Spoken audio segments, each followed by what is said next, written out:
Bueno, vamos a continuar. Isaías capítulo 21. Vamos a continuar viendo qué es lo que el Espíritu Santo tiene. Y aquí encontramos la profecía sobre el desierto del mar.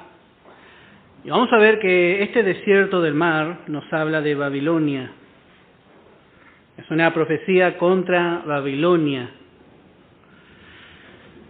Y como dijimos, estas profecías son antes de que Babilonia llegue a ser un imperio mundial.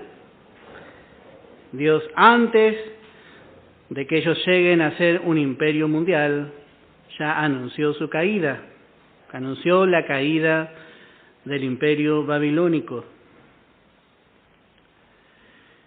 Este fue un imperio que concentró una rebelión a Dios ya desde sus comienzos. Acuérdense que este imperio comenzó en Babel y todavía espiritualmente Babilonia sigue existiendo.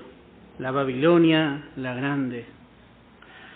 Y por supuesto sabemos de quién nos está hablando aquí. Es representativa de la Babilonia de estos últimos tiempos. Y aquí vemos que Dios le llama el desierto del mar. Es una frase paradójica representativa de lo que Babilonia llegó a ser para el hombre. Cuando una persona necesitaba con urgencia algún milagro, ellos viajaban a Babilonia. Cuando una persona necesitaba hablar con algún dios, ellos iban a Babilonia. Es un desierto, pero a la vez parece que es un mar. Babilonia está partida en dos. El imperio caldeo estaba situado donde está ahora el río Éufrates. Y el río Éufrates es lo que da vida a toda esa planicie. Pero más allá de los lados del Éufrates, Babilonia era un país también como Egipto, muy seco, era un desierto. Era un desierto. Lo que hicieron los babilonios fue hacer un sistema de canales que salían desde el río para llenar de canales, especialmente la ciudad de Babilonia y algunos lugares, para tratar de vivir. Así ellos sacaban algunos sistemas para irrigar desde el Éufrates que encontramos ya desde Edén. Vamos a ver en Jeremías capítulo 51, en el verso 13, allí encontramos una descripción. Y dice la palabra, podemos leer desde el verso 12, levantad banderas sobre los muros de Babilonia, reforzad la guardia, poned centinelas, disponed celadas, porque deliberó Jehová, y aún pondrá en efecto lo que ha dicho contra los moradores de Babilonia. Y dice el verso 13, tú, la que moras entre muchas aguas. Esto no fue algo natural, ¿no? Esto no fue una bendición de Dios. Ellos hicieron así. Ellos cavaron e hicieron canales. Tú, la que moras entre muchas aguas, en tesoros ha venido tu fin, la medida de tu codicia. Y así también podemos describir qué es esta Babilonia espiritual. Esta Babilonia espiritual también está sentada sobre muchas aguas, sobre muchas naciones. Y podemos leer en Apocalipsis capítulo 17, Podemos leer desde el verso 1 al verso 3. Vino entonces uno de los 7 ángeles que tenían las 7 copas y habló conmigo diciéndome: ven acá y te mostraré la sentencia contra la gran ramera, la que está sentada sobre muchas aguas, con la cual han fornicado los reyes de la tierra. Todos fueron a buscar ayuda ahí. Y los moradores de la tierra se han embriagado con el vino de su fornicación.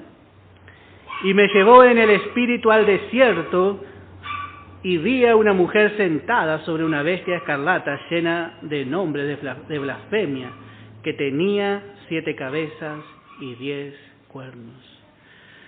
Bueno, noté que la primera imagen que vio es una mujer, una ramera sentada sobre muchas aguas. Pero automáticamente en el verso 2 dice: me llevó el espíritu al desierto. Y allí la ve más exactamente. Bueno, y así vemos cómo es esta mujer, este sistema religioso, la Babilonia, la gran ramera. Ellos han cavado, muchas cosas han sacado. La palabra Éufrates significa fructífero o fructuoso. Y representa a la obra del Espíritu Santo. Eso habíamos visto en Génesis. Pero ellos no pueden depender y quedarse allí cerca. Ellos se quieren siempre alejar. Y por medio de su esfuerzo propio han cavado canales donde el hombre va en busca de algo que hacer y cumplir para alcanzar a Dios, para tener contacto, para buscar ayuda de Dios. Y ella es la madre de la religión por obras. Y sabemos que la religión por obras es la reinante en todo el mundo. Usted puede hablar con un testigo de Jehová, puede hablar con un católico, puede hablar con cualquier religión y pregúntele: ¿cómo hago para ir al cielo?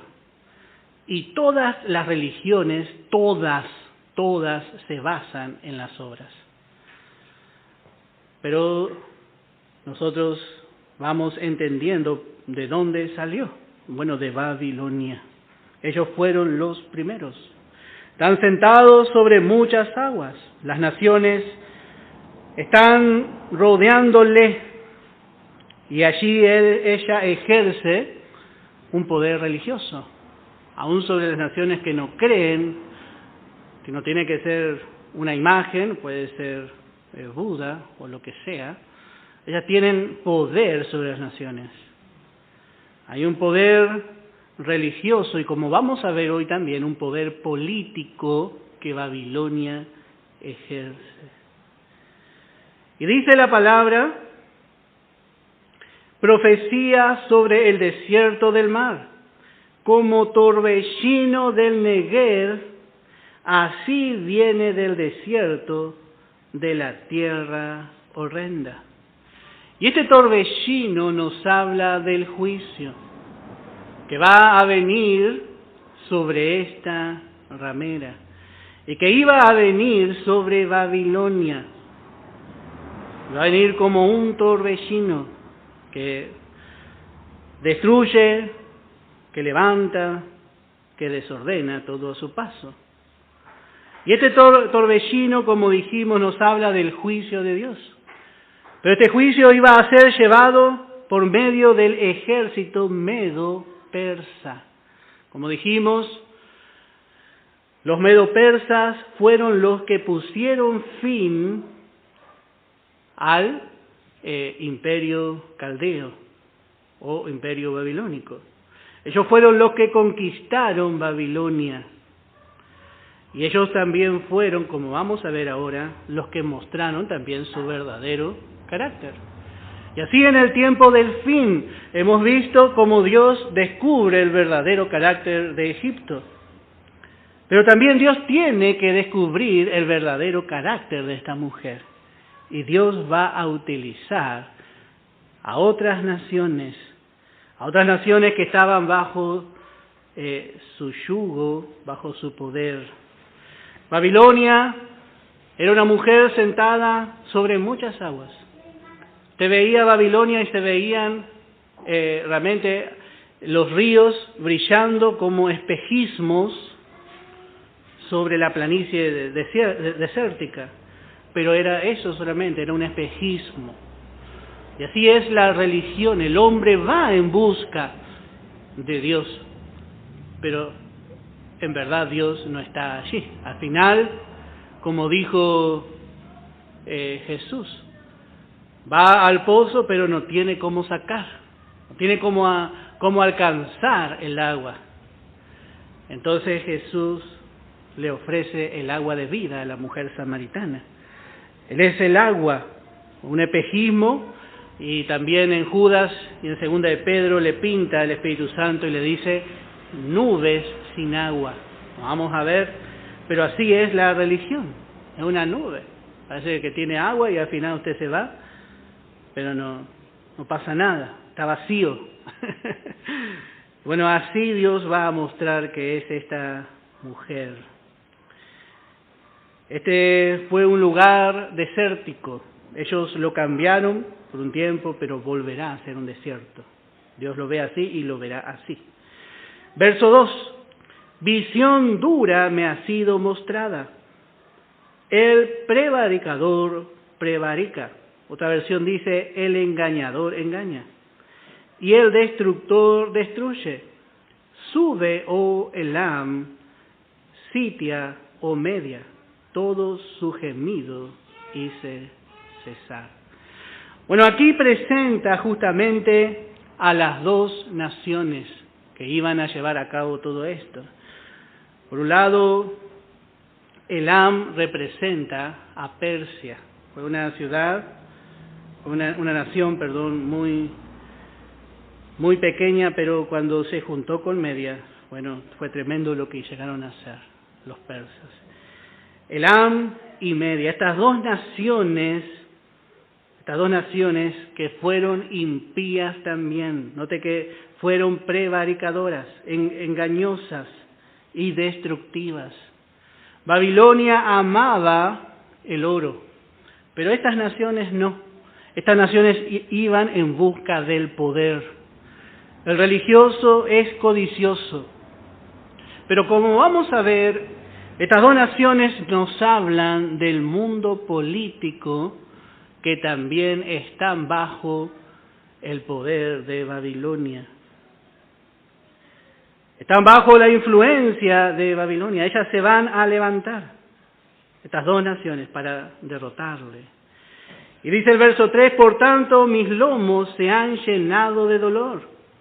Angustias se apoderaron de mí como angustias de mujer de parto.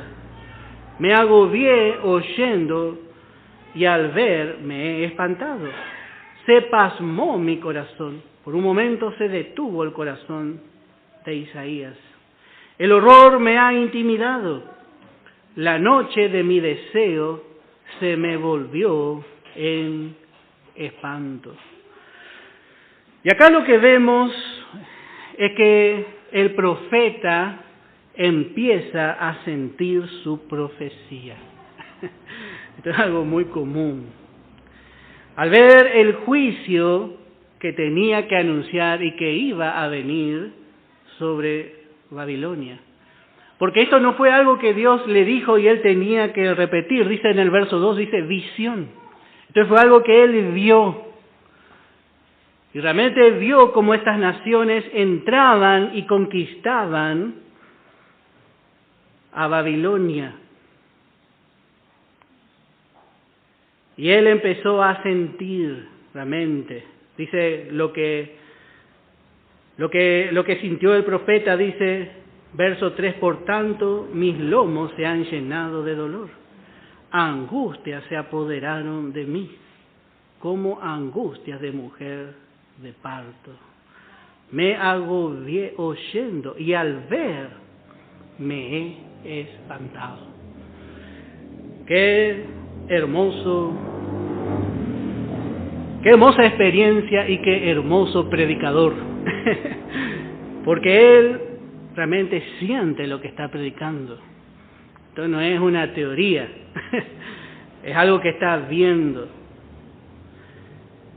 Realmente cuando nosotros predicamos la palabra, muchas veces predicamos así, a veces lo escucho por ahí, acá no, por supuesto, pero a veces escucho, es una fría teoría. Y no nos identificamos muchas veces con aquel que va a soportar el juicio. Y a veces, hermano, eso se ve, bueno, porque falta el poder del Espíritu Santo, falta la unción, falta visión. Pero vemos que el profeta estaba declarando juicio a una nación que era una nación enemiga de Israel, porque nosotros queremos tener compasión de los buenos. Pero estos eran los babilonios. Estos eran los babilonios. Y dice en el verso 5, ponen la mesa. Que todo iba a ser así como dice Isaías, así sucedió. Se ve que él estaba mirando en el momento exacto cuando entraban los medos y los persas. Dice, ponen la mesa, extienden los tapices, comen, beben, levantaos, oh príncipes, ungir el escudo, parece que le dice, levántense porque vienen los medos. Y así fue. Vamos a ver en Daniel capítulo 5, en el versículo 1. Profecía de Daniel, capítulo 5, verso 1. Es tan transversal esta profecía de Isaías, hermano. ¿Cómo podemos tocar tantas cosas? Pero estamos impresionados, estoy impresionado cómo el Espíritu Santo ya contó todo de antemano. Nosotros nos venimos a enterar ahora. Pero el Espíritu Santo ya dirigió todo. Para el que no conoce este libro, se llama la Biblia. ¡Qué libro, hermano! Más de 40 escritores diferentes tiempos. Capítulo 5 de Daniel, versículo 1. El rey Belsasar hizo un gran banquete. Este fue el hijo de Nabucodonosor, rey de Babilonia. Hizo un gran banquete, así le miraba Isaías. Están poniendo la mesa a 1000 de sus príncipes, y en presencia de los 1000 bebía vino. Y Belsasar, con el gusto del vino, mandó que trajesen los vasos de oro y de plata que Nabucodonosor, su padre, había traído del templo de Jerusalén. Ellos habían llevado en cautividad a la nación amada por Dios, y Dios había entregado los vasos del santuario. Esto fue algo que no podemos creer que Dios haya hecho. Los vasos en manos de los gentiles. Y dice que mandaron a traer. Y dice, para que bebiesen en ellos el rey y sus grandes, sus mujeres y sus concubinas. Y allí estaban haciendo una fiesta al estilo antiguo. Entonces fueron traídos los vasos de oro que habían traído del templo, de la casa de Dios que estaba en Jerusalén. Y bebieron en ellos el rey y sus príncipes, sus mujeres y sus concubinas. Bebieron vino y alabaron a los dioses de oro y de plata, de bronce, de hierro, de madera y de piedra. Estos vasos que eran de oro, Dios había mandado a hacer por la mano de Bezaleel y Aholiab para el uso especial de los sacerdotes. Solo los sacerdotes tenían el derecho de poder utilizar estos vasos. El servicio más elevado le pertenecía a ellos. Pero ahora vemos para qué se usan estos vasos. Dice, bebieron vino, en el verso 4, y alabaron a los dioses de oro y de plata, de bronce, de hierro, de madera y de piedra. Y en aquella misma hora aparecieron 2 dedos de una mano de hombre, que escribía delante del candelero sobre lo encalado de la pared del palacio real. Y el rey veía la mano que escribía. Entonces, noté cómo Isaías sintió esto. Entonces el rey palideció y sus pensamientos lo turbaron y se debilitaron sus lomos y sus rodillas daban la una contra la otra. ¿Cómo vieron? ¿Cómo vio Isaías? Este es nuestro Dios. Dios le mostró a Isaías lo que iba a ocurrir. Y esto, como dijimos, 200 años antes. Y dice capítulo 5 de Daniel en el verso 16. Yo pues, lo mandaron a buscar a Daniel. Yo pues he oído de ti que puedes dar interpretaciones y resolver dificultades, y ahora puedes leer esta escritura y darme su interpretación. Serás vestido de púrpura. ¿De qué vale si ya está por caer todo lo que pueda hacer? Y un collar de oro llevarás en tu cuello y serás el tercer señor del reino, de un reino que ya está caído. Entonces Daniel respondió y dijo delante del rey: tus dones sean para ti y da tus recompensas a otros. Leeré la escritura al rey y le daré la interpretación. El Altísimo Dios, oh rey, dio a Nabucodonosor tu padre el reino y la grandeza, la gloria y la majestad. Y por la grandeza que le dio, todos los pueblos, naciones y lenguas temblaban y temían delante de él. A quien quería mataba, a quien quería daba vida, y engrandecía a quien quería y a quien quería humillaba. Mas cuando su corazón se ensoberbeció y su espíritu se endureció, en su orgullo fue depuesto del trono de su reino y despojado de su gloria. Y fue echado de entre los hijos de los hombres, y su mente se hizo semejante a la de las bestias. Y con los santos y con los asnos monteses fue su morada. Hierba le hicieron comer como a buey, y su cuerpo fue mojado con el rocío del cielo, hasta que reconoció que el Altísimo Dios tiene dominio sobre el reino de los hombres, y que pone sobre él al que le place. Y tú, su hijo Belsasar, no has humillado tu corazón sabiendo todo esto, sino que en contra del Señor del cielo te has ensoberbecido, e hiciste traer delante de ti los vasos de su casa, y tú y tus grandes, tus mujeres y tus concubinas bebisteis vinos en ellos. Además de esto, diste alabanza a dioses de plata y oro, de bronce, de hierro, de madera y de piedra, que ni ven, ni oyen, ni saben. Y al Dios en cuya mano está tu vida, dice. Note lo que le dice Daniel: tu vida está en la mano de Dios, y cuyos son todos tus caminos, nunca honraste. Este era el rey de Babilonia en ese momento. Entonces de su presencia fue enviada la mano que trazó esta escritura. Y la escritura que trazó es Mene, Mene, Tekel, Uparsin. Y esta es la interpretación del asunto.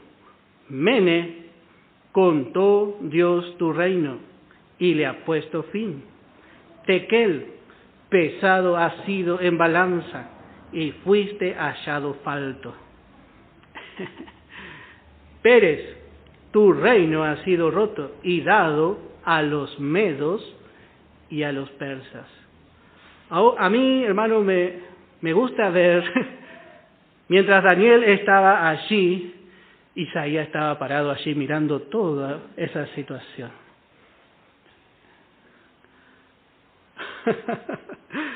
Y dice: entonces mandó Belsasar vestir a Daniel de púrpura y poner en su cuello un collar de oro y proclamar que él era el tercer señor del reino. La misma noche fue muerto Belsasar, rey de los caldeos, y Darío de Media tomó el reino siendo de 62 años. pero antes Dios le contó a su profeta Isaías. ¿Cómo entraron los medos? Uno de esos canales, ellos hicieron secar y pasaron por debajo del muro de la ciudad. Porque para los babilonios, ellos creían que Babilonia era inconquistable, porque fuertes muros rodeaban Babilonia, y junto a los muros había unos fosos muy profundos. Y así también este sistema religioso piensa que no va a caer. Este sistema religioso piensa que no va a caer. Ellos piensan que van a existir para siempre. Ellos quieren proclamar el milenio aquí en la tierra, pero el milenio sin Cristo. Así de atrevidos son. Y aún se jactan de ir a Israel y tocar los vasos santos. Y también persiguieron realmente a los hijos de Dios. Muchas cosas podemos ver, pero ya va a haber tiempo para eso. Ellos hicieron con orgullo contra el verdadero Dios y su pueblo. Y como vemos en Apocalipsis, una mujer, no una mujer así nomás, sino una mujer ebria. Cuando entró el ejército medo y el ejército persa, ellos estaban ebrios. Y así está esta mujer hoy. Si usted ve cómo ellos hablan, cómo ellos dicen a quién apoyar, muy parecido, y eso quiere a veces entrar en la iglesia. Su realidad es muy distinta, porque muy pronto será juzgada. Y eso es lo que ve Isaías. Isaías está mirando, está parado en ese tiempo, y dice: ungid el escudo. Eso es lo que hacía el guerrero para ir a la batalla. Los escudos eran de madera, eran de cobre, según el tiempo en que estemos hablando, pero eran forrados con cuero, porque el cuero le daba cierta resistencia. Y aparte el cuero hacía resbalar los golpes de las espadas. Pero cuando ellos salieron a pelear contra los medos y contra los persas, sus escudos no estaban ungidos. Nunca se esperaron. Y así también va a ser en el tiempo del fin. La Babilonia religiosa nunca va a esperar que sea verdaderamente juzgada. Ellos no se hacen cargo, ellos tienen la Biblia, pero ellos no se hacen cargo de lo que dice la palabra. Ellos serán juzgados por las naciones.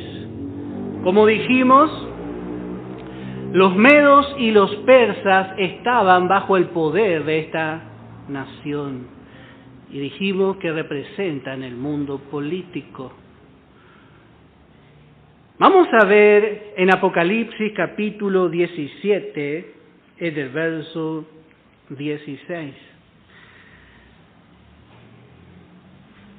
Dice: y los 10 cuernos que viste en la bestia, estos aborrecerán a la ramera. Acá vemos estos 10 cuernos. El cuerno nos habla de poder, nos habla de autoridad. Y son 10 naciones que se unirán. No sabemos qué acuerdo político van a hacer y van a ver que no les conviene que esta ciudad siga en pie, que este sistema siga en pie. Pero dice que aborrecerán a la ramera. Estos son los que vemos como figura en Isaías, son los medos. Y la dejarán desolada y desnuda. Note que así andaba también cuando iban los cautivos llevados, ellos mismos iban a quedar esclavos. Desolada y desnuda, y devorarán sus carnes y la quemarán con fuego. porque Dios ha puesto en sus corazones el ejecutar lo que Él quiso, ponerse de acuerdo y dar su reino a la bestia hasta que se cumplan las palabras de Dios. Y la mujer que has visto es la gran ciudad que reina sobre los reyes de la tierra. Y así vemos que esta Babilonia será juzgada completamente, va a ser juzgada. Luego, Dios va a juzgar también a estas naciones. Las naciones son parte también del sistema babilónico. Pero la primer parte de este sistema que va a caer va a ser el sistema religioso. Y luego, cuando el Señor venga como Rey de Reyes y Señor de Señores, va a juzgar el sistema gubernamental o político. Tiene que tener fin. Bueno, vamos a volver a Isaías capítulo 21, verso 6. Y dice, porque el Señor me dijo así, ven, pon centinela que haga saber lo que vea. Bueno, Dios le mostró todo esto a Isaías. Y vemos que Isaías tenía que ser un centinela o un atalaya, para entender mejor. Los centinelas y los atalayas eran aquellos que apercibían al pueblo cuando se acercaba el enemigo. Y en eso vemos que Dios siempre da oportunidad. Dios da oportunidad. Ellos apercibían al pueblo para la batalla. Y en este caso, cuando Dios derrame este juicio, ellos van a estar suficientemente apercibidos. Porque los centinelas,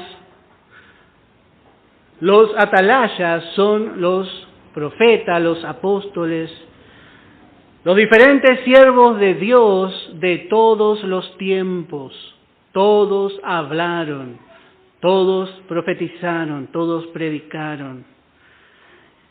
Para que realmente el hombre salga de en medio de ese sistema. Y aún a su pueblo que por medio del ecumenismo quiere vivir en comunión con ellos, le dice, salí de ahí. Por eso Dios levantó a Isaías en ese tiempo. Dios levantó para que Babilonia, cuando llegue al poder, porque ellos iban a llegar al poder, tenga en cuenta esta profecía. Pero vemos qué es lo que pasó. El primero que se ensoberbeció fue Nabucodonosor y luego también Belsasar. Esto no produjo nada, ningún cambio en el corazón de ellos. Y podemos ver en Ezequiel capítulo 3 en el verso 16. Ezequiel capítulo 3 en el verso 16. Dice, y aconteció que al cabo de los 7 días vino a mí palabra de Jehová diciendo, Hijo de hombre, yo te he puesto por atalaya a la casa de Israel. Oirás pues tú la palabra de mi boca y los amonestarás de mi parte. Y cuando yo dijere al impío, de cierto morirás, y tú no le amonestares, ni le hablares, para que el impío sea percibido de su mal camino, a fin de que viva. El impío morirá por su maldad, pero su sangre demandaré de tu mano. Por eso vemos que Dios le estaba hablando a Babilonia, para que Babilonia se arrepienta. Y el profeta era un atalaya. Y dice, verso 19, pero si tú amonestares al impío, y él no se convirtiere de su impiedad, y de su mal camino, él morirá por su maldad, pero tú habrás librado tu alma. Muchas veces el atalaya estaba en el muro y estaba durmiendo. Y cuando veía que se despertaba y veía ya que el enemigo estaba ahí al lado nomás. ¿Y cuánto pueblo moría por causa del atalaya? Y bueno, si se salvaba la ciudad, el atalaya tenía que correr, no le quedaba otra cosa, porque lo iban a buscar al atalaya. Estamos en un tiempo donde todos duermen espiritualmente. Y cada uno de nosotros estamos aprendiendo la palabra para ser atalaya. El trabajo del atalaya es un trabajo muy duro, porque mientras los demás duermen, el atalaya tiene que estar despierto. ¿Quién quiere ser atalaya? Tiene que ser primeramente alguien que ame el pueblo. Y para la iglesia, bueno, hermano, Dios ha levantado obreros que están aprendiendo la palabra, porque la palabra es lo que nos va a despertar. Usted lo primero que hace cuando se despierta es prender la luz, y la luz ya medio que le encandila y le termina de despertar. Y así es la palabra. No hay otra forma de despertar en este tiempo a algunos dormidos, sino es con la palabra. Y nuestra parte, hermano, es despertar, aprender bien para poder despertar. Y así vemos que dijo el apóstol Pablo. Podemos leer ahí en Hechos capítulo 20. Hechos capítulo 20. Una tarea a veces que parece un poco mal paga, pero no es así. El atalaya siempre se entera antes. Él es el que primero está apercibido. Yo quiero ser atalaya, porque quiero que la venida del Señor me agarre despierto y despertando a mis hermanos. Yo quiero ser atalaya. Dice Hechos capítulo 20, y dice en el verso 24, pero de ninguna cosa hago caso, ni estimo preciosa mi vida para mí mismo. Cabemos al mejor atalaya. Con tal que acabe mi carrera con gozo y el ministerio que recibí del Señor Jesús. Y ahí vemos dando el mensaje del atalaya, para dar testimonio del Evangelio de la gracia de Dios. Y ahora de aquí yo sé que ninguno de todos vosotros, entre quienes he pasado predicando el reino de Dios, el reino celestial, no el reino milenial, porque alguno una vez me dijo que predicaba el reino de Dios, pero sí, pero el reino celestial, no el milenial, te amaba aclarar. El reino de Dios verá mi rostro.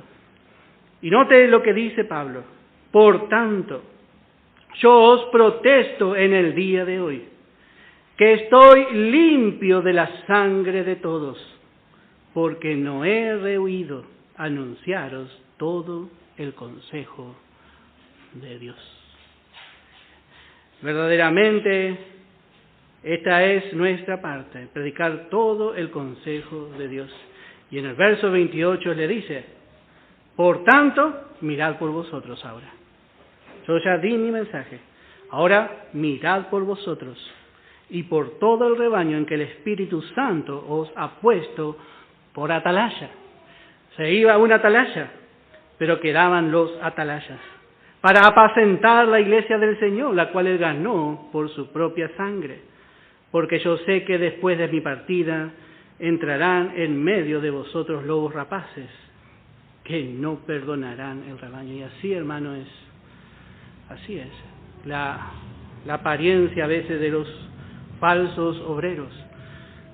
Pero el Señor nunca se queda sin atalaya. Pero vemos qué hermosa tarea, ¿no? Qué hermosa tarea, hermano. Y Dios le dice a Isaías: porque el Señor me dijo así, ven y pon centinela que haga saber lo que vea. Que ponga centinela. Y así también es hasta el día de hoy, y así también será en el fin.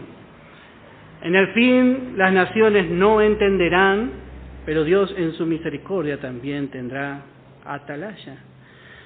Y dice, verso 7 del capítulo 21 de Isaías: y vio hombres montados, jinetes de 2 en 2, otra vez en figura de estas dos naciones, montados sobre asnos, montados sobre camellos, y miró más atentamente, Y gritó como un león: Señor, sobre la atalaya estoy, yo continuamente de día, y las noches enteras sobre mi guarda. Qué tremendo. Bueno, vio Isaías al enemigo acercándose. Vio al enemigo acercándose. Los medos y los persas venían así apresurados, con paso firme. Y bueno, allí, Dios le dijo que ponga una atalaya, y él mismo volvió a decir: Señor, yo soy atalaya. He aquí, envíame a mí. Vemos en el profeta, realmente él entendió mucho más de lo que nosotros pensamos. Este profeta realmente entendió más. Vemos a veces en otros profetas como esa nacionalización prevaleció acerca de ser o pertenecer a este pueblo de Israel. Pero él entendió más allá. Muy precioso realmente el profeta Isaías. Y dice el verso 8: y gritó como un león. Gritó como un león. El león, cuando ruge, es porque está acechando la presa y está infundiendo temor. Está tratando de que se equivoque. Porque yo no sé si usted, antes estaba el zoológico aquí en Capital, y cuando rugía el león, ni el elefante decía ¡ah! Era un silencio, hermano. Los pajaritos se callaban, hasta nosotros dejábamos de conversar, porque era imponente el rugido del león. Pero ya, en este caso, cuando ruge el león, ya no hay más que hacer. El rugido de este león llegó cuando el enemigo ya estaba sobre ellos. Vamos a ver en Amós, hay muchos versos para ver, pero por lo menos algunos para tener. Amós capítulo 3.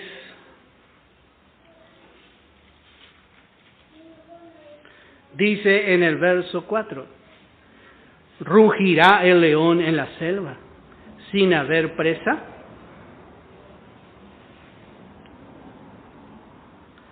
¿Dará el leoncillo su rugido desde su guarida, si es que ya la presa no está apresada, si no apresare? El león ruge cuando tiene la presa ya ahí, pero caza la presa y la trae al cachorro del león. Y cuando el cachorro del león ve la presa que está a sus pies vencida, ruge también. Bueno, así iba a estar Babilonia. Así iba a estar Babilonia. Isaías vio el cumplimiento de su profecía. Él vio al león rugiendo. ¿Y qué va a decir en ese rugido? Ha caído Babilonia. Eso es lo que dice el rugido. Cayó Babilonia, y todos los ídolos de sus dioses quebrantó en su tierra. Este es el rugido del león. El rugido del león. Realmente a ser vencida, especialmente porque el león de la tribu de Judá va a pelear. Y así vemos que va a hacer. Y dice el verso 10: oh pueblo mío, trillado y aventado. Está hablando al remanente.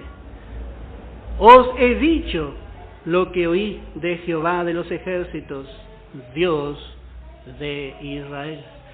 Por un momento deja de hablarle a Babilonia, deja de decirle lo que está pasando.